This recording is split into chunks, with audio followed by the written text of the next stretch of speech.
Hello everyone, मैं अमितेश सिंह स्वागत करता हूं हमारे प्यारे से यूट्यूब चैनल जिसका नाम है बायोलॉजी विद अमितेश सिंह। तो आज से हम लोग class 8 science chapter number 4 combustion and flame को पढ़ना शुरू कर रहे हैं। आज हमारा इस चैप्टर का लेक्चर नंबर 1 होने वाला है, जिसमें आज हम लोग इस चैप्टर के इंट्रोडक्शन के बारे में देखेंगे। हम लोग ये भी देखेंगे कि कौन कौन ऐसे टॉपिक्स हैं जिन्हें इस चैप्टर में हमें पढ़ने हैं। इन सारी बातों को जानने के लिए हमारे लेक्चर के लास्ट तक बने रहें।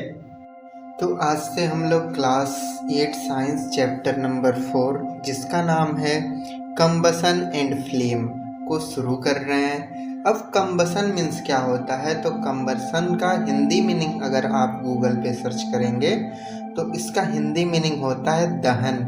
कंबसन मीन्स दहन, किसी को मतलब कोई भी चीज़ जलता है तो उसी को कंबसन कहते हैं। ठीक है, अगर एक वर्ड में बोला जाए तो कंबसन का हिंदी मीनिंग होता है दहन। और फ्लेम, फ्लेम किसको कहते हैं, तो जो आग की जो फ्लेम लपटें नहीं उठती हैं उसी को हम फ्लेम कहते हैं। और फ्लेम का हिंदी मीनिंग होता है ज्वाला।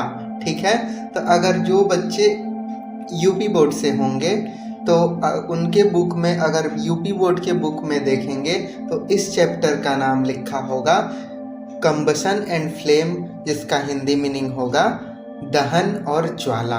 ठीक है, तो आइए इस चैप्टर के इंट्रोडक्शन के बारे में बात करते हैं कि हमें इस चैप्टर में कौन कौन से ऐसे टॉपिक हैं जिनको हमें इस चैप्टर में पढ़ने हैं। तो सबसे पहला जो टॉपिक हम शुरू करेंगे, व्हाट इज कंबसन, यानी कंबसन क्या होता है, आखिर में कोई चीज़ कैसे जलता है। ठीक है, जलने के प्रोसेस को ही हम कंबसन कहते हैं। ठीक है, तो इस टॉपिक को पूरे बहुत ही अच्छे से डिटेल में पढ़ेंगे। उसके बाद से how do we control fire, अब हम फायर को यानी आग को कैसे नियंत्रित कर सकते हैं इसके बारे में देखेंगे। उसके बाद से पढ़ेंगे कि टाइप ऑफ कंबसन, यानी कंबसन कितने प्रकार के होते हैं इसके बारे में देखेंगे। फिर फ्लेम को बहुत ही अच्छे से पढ़ेंगे, यानी ज्वाला क्या होता है तो उसके बारे में हम लोग बहुत ही डिटेल में पढ़ेंगे। अगला जो टॉपिक है वो है स्ट्रक्चर ऑफ फ्लेम, यानी फ्लेम जब बनता है तो उसका कौन कौन सा स्ट्रक्चर होता है, मतलब वो फ्लेम का स्ट्रक्चर कैसा होता है ये हम जानेंगे। उसके बाद से व्हाट इज़ फ्यूल, यानी ईंधन क्या होता है, ईंधन के बारे में देखेंगे।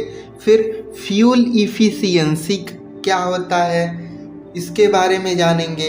और फिर इसी में हम एक सब टॉपिक पढ़ेंगे जिसका नाम रहेगा burning of fuel leads to harmful product, यानी ईंधन के जलने से कौन कौन से harmful product, harmful substance produce होते हैं उसके बारे में हम देखेंगे।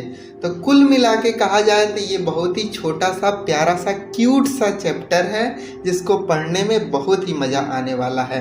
तो कल से हम लोग शुरू करेंगे व्हाट इज कंबसन को। ठीक है, तो thanks for watching my lecture, wait for next lecture.